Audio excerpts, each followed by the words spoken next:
नमस्कार, zoom in में आपका स्वागत है।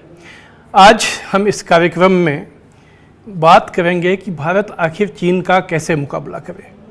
कल फिर भारत और चीन के जो डिप्लोमेट्स हैं उनकी बातचीत हुई। यह चीन ने जो हमारी ज़मीन पर कब्जा कर रखा है उसको खाली कराने के सवाल पे बात हुई, लेकिन आज जो अखबारों में रिपोर्ट छपी है उससे लगता नहीं है कि बात कहीं आगे बढ़ी, बल्कि उससे संकेत तो ये निकाला गया है कि चीन ने जहाँ तक कब्जा कर लिया अब उसी को वो लाइन ऑफ एक्चुअल कंट्रोल में बदलने पर आमादा है, अड़ा हुआ है।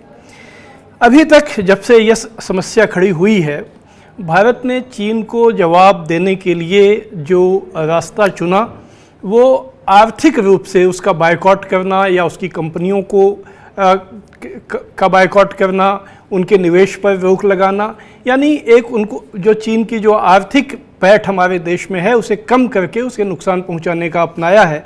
हम लोगों ने अभी उसको सैनिक जवाब देने के रास्ते पर अभी तक हमारी सरकार ने न चलने का फैसला किया है। आज हम बात यह करेंगे कि ये जो रास्ता हमने अपनाया है क्या ये इफ़ेक्टिव हो रहा है, क्या ये प्रभावी हो रहा है।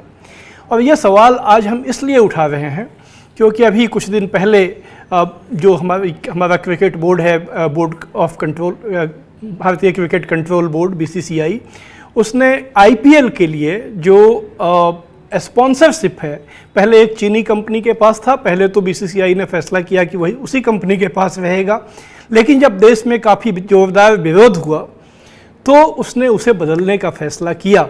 लेकिन उसके बाद जिस कंपनी को ये स्पॉन्सरशिप दी गई है, सामने यह आया है कि उसमें भी भारी चाइनीज इन्वेस्टमेंट है। चीनी कंपनी टेंसेंट का उसमें निवेश है।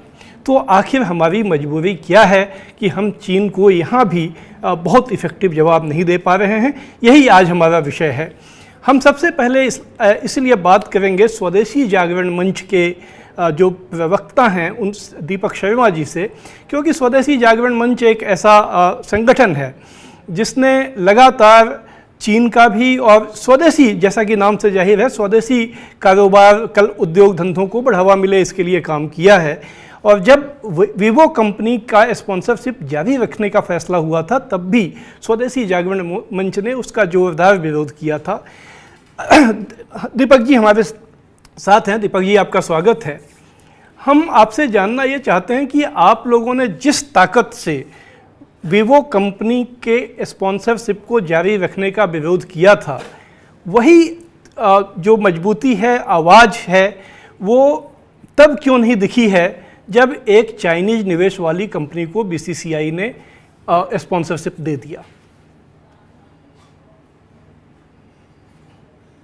दीपक जी, आपकी माइक में फिर कुछ दिक्कत है, से आप मेरी आवाज आ रही है? अब आ रही है जी, बोलें जी, बोलें जी। जागरण मंच ने सदैव से चीन के निवेश का, विशेषकर और इन जनरल विदेशी निवेश आधारित विकास का सदैव से विरोध किया है।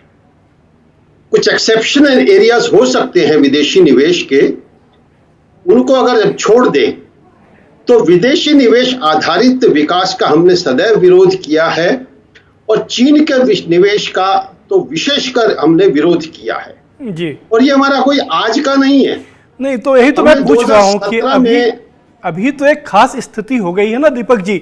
हमारे देश की जमीन पहले जो कब्जा किया था वो तो अभी छोड़ दें, अभी नई जमीन पे उसने कब्जा कर रखा है। ये बात तो अब सब लोग मान चुके हैं।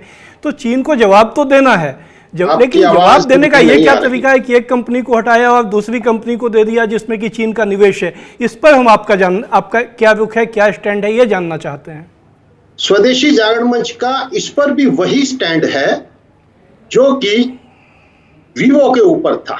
हमारा ये मानना है कि चाहे वो चीनी निवेश की कंपनी हो, चाहे वो सीधी चीनी कंपनी हो या भारत में आके कोई चीनी कंपनी काम कर रही हो, तीनों के प्रति हमारा वही स्टैंड है।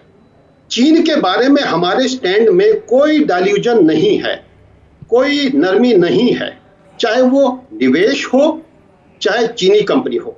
अब जो IPL ने ड्रीम 11 को जो ये अपना स्पॉन्सरशिप दी है जी, 230 करोड़ रुपए की इस वर्ष की, इस पर भी स्वदेशी जागरण मंच अपना विरोध दर्ज कर रहा है। और न केवल स्वदेशी जागरण मंच, समाज के अनेक वर्गों ने इस पे विरोध दर्ज किया है। हम उनका साथ दे रहे हैं, क्योंकि कभी हम समाज के साथ खड़े होते हैं, कभी समाज हमारे साथ खड़ा होता है और मिलजुल कर हम देश हित के मुद्दों पे लड़ते हैं। सर, आज आपकी फ्रेंडली गवर्नमेंट है सर, सेंटर में फ्रेंडली गवर्नमेंट है। आईपीएल क्यों होना चाहिए? अगर एक स्वदेशी कंपनी को बीसीसीआई स्पॉन्सर नहीं ढूंढ पाता है, एक चाइनीज निवेश वाली कंपनी के स्पॉन्सरशिप में क्यों होना चाहिए? आप सरकार पे दबाव बनाइए और इस आईपीएल को कैंसिल कर दिया जाए अगर इन्हें नहीं मिलता है कोई देशी कंपनी तो। स्वदेशी जागरण मंच लगातार दबाव बना रहा है। और ये आपने सही बात कही कि आईपीएल क्यों होना चाहिए। स्कूल बंद हैं, कॉलेज बंद हैं और अनेक प्रकार के सार्वजनिक परिवहन बंद हैं। वास्तव में आईपीएल पर भी एक कभी आपको डिबेट करनी चाहिए। ये आईपीएल जो है, ये इसके कभी आप स्टोरी कीजिएगा, हर आईपीएल के बाद देश में कई लाख घर सट्टे के कारण बर्बाद हो जाते हैं। और अभी तो बेरोजगारी का इतना बड़ा देश में वो प्रभाव कोरोना के कारण उत्पन्न हुआ है। ऐसे में जब वो बेरोजगार लोग ड्रीम 11 का ऐप भी डाउन करके वो ऑनलाइन आप कह सकते हैं वो बैटिंग खेलेंगे, और एक बेरोजगार आदमी जब ऐसा करेगा तो ये आईपीएल पर भी एक बहस होनी चाहिए। जी, बिल्कुल हम करेंगे। आईपीएल वास्तविक खेल है, हम करेंगे, खेल का बाजारवाद का स्वरूप है। दीपक जी, हम उस पर भी बहस करेंगे। आज हम चूंकि चीन की चिंता, कल बातचीत हुई और वो उसमें कोई बात आगे नहीं बढ़ी, चीन अड़ा हुआ है अपनी जगह पर, तो उसे कैसे जवाब दिया जाए उस पर हम बात करेंगे। आपने अपना पक्ष रखा, आपने अपना बहुत कीमती समय दिया, इसके लिए आपका बहुत बहुत धन्यवाद। तो कुल मिलाकर जो बात सामने यह आई अभी की बातचीत से भी कि चीन किसी न किसी रूप में उसका हाथ निकल आता है हमारे देश में जो भी आर्थिक या निवेश या जो सामान का आयात होता है उसे हम देखते हैं। आखिर हमारी ये मजबूरी क्यों है?